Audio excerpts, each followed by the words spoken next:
Hi everybody, it's Karen Money Williams back with another fresh edition of Poupée Theater, in which we talk with the poupée, or puppets in the American parlance, about law of attraction, especially as elucidated by Abraham-Hicks. Now, recently, Allie Gator was over here. She had a question about astrology and Mercury being in retrograde, and she felt that it was causing her problems. She seems to, I thought she was squared away. She seems to be back today. Let's hear if Allie has gained some clarity or not. Come on in. Come on in. Hi, how you doing? Well, I'm doing great, for the most part. Well, I'm glad to hear that, my dear. So what's your question? Well, I'm still having trouble. You're still having trouble. Okay. And I decided the reason. Well, what is the reason, Missy? It's karma. It's gotta be karma. It's gotta be karma. You know what? It's so funny. Once again, great synchronicity. Just this morning, I was listening to an old Abraham-Hicks cassette tape from 1998, and they addressed that very issue. Will you listen with me? I guess so. Get rid of that hat. No, I'm not getting rid of the hat. I think it's rather chic, don't you? Not really. Do you have to be so blunt? Yes, I do. Okay. Moving right along, let's listen to the tape before I get out of the vortex. Here we go. Well, what is karma, they say? We say it is a popular cop-out. Karma cop-out has a nice ring to it, doesn't it?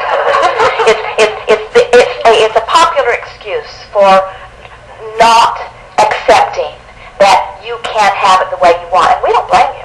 In other words, if we were living in an environment where we had access to any thought, and we had haphazardly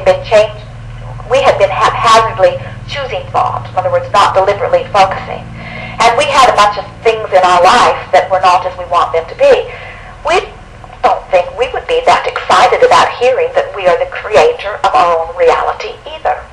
In other words, these are not pleasant words when your life is not as you want it to be. But there is something that we notice that while many feel discomfort at being prodded to practice deliberate vibration because it's new to you in the practical sense. In other words, most of you have not deliberately vibrated.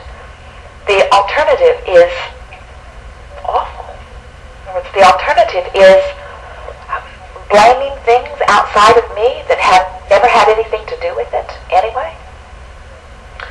We want to talk about something here.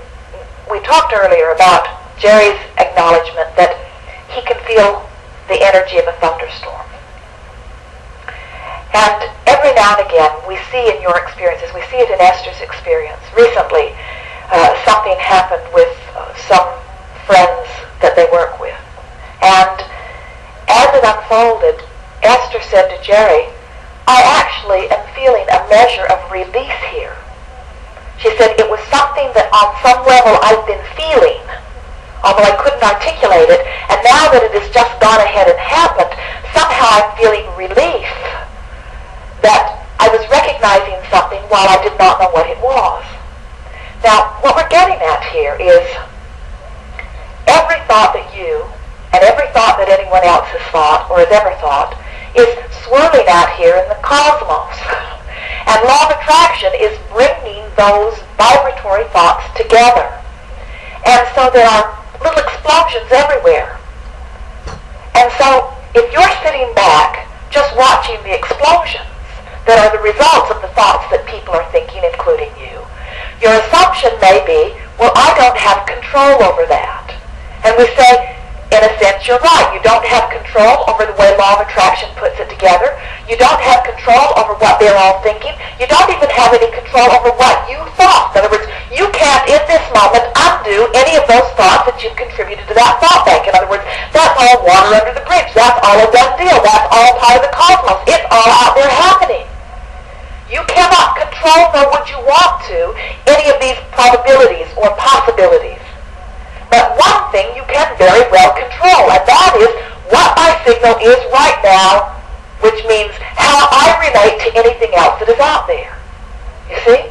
And so there are people that are talking about things like Mercury and retrograde that are not off base. In other words, there is reason, there is association and assumption that is accurate. In other words, we're not saying that they're in la-la land and that they're out of their minds, that there's no substance to what they're talking about, any more than we would say to you that there are no rapers or that there are no bombs being dropped today on anyone. In other words, there are realities that a lot of people are living that you would not want to live. So rather than joining the ranks of most who are saying, well, let's spend our lifetime dividing up the results of how people are flowing energy and cataloging it and pigeonholing it and calling it appropriate or inappropriate. Instead of that, what we're encouraging you to do is to accept that it's all out there and just ask yourself in this moment, does this thought association feel good?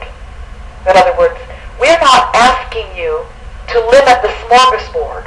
In fact, we want to continue to grow the smorgasbord. We're just encouraging you to be a little bit more definitive about what you bring to your plate, you see. Most people want to limit the smorgasbord. We want you to allow the smorgasbord. So what it comes round to is, most people say, well, this is my philosophy and it works for me. And I need you to join me in my philosophy because your philosophy does not work for me. And we say, you don't have to embrace their philosophy and you don't have to ask them to embrace your philosophy. Just offer it and don't push against their philosophy. So we're not wanting you to push against those ideas, you see. We're wanting you just to selectively choose those ideas that resonate with you. We want you to line up your energy. Is that helpful? It is. Thank you. What we're saying to you is that they're not wrong. It just doesn't feel right to me.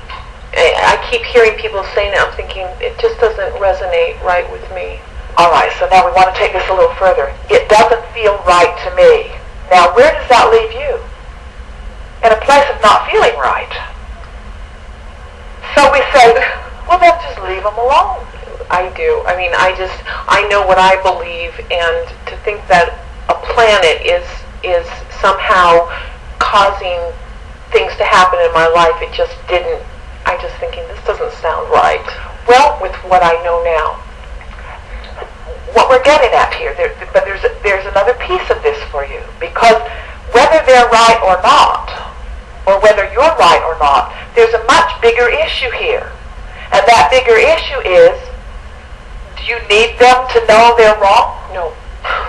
Do you need them to know you're right? Do you need them to know what you're doing is working for you? No. You don't need any of that, do you? And so a philosophy that says, well, that's really good. I'm glad you have a philosophy that's working for you. Go, girl, go. You get what we're getting at? And what we're wanting you to understand is that there's room for all of those ideas. And some of those ideas are working pretty well for some of those people. And so you said the key thing when you said, it just doesn't feel right to me. And we say, all right, ascertain that it doesn't feel right,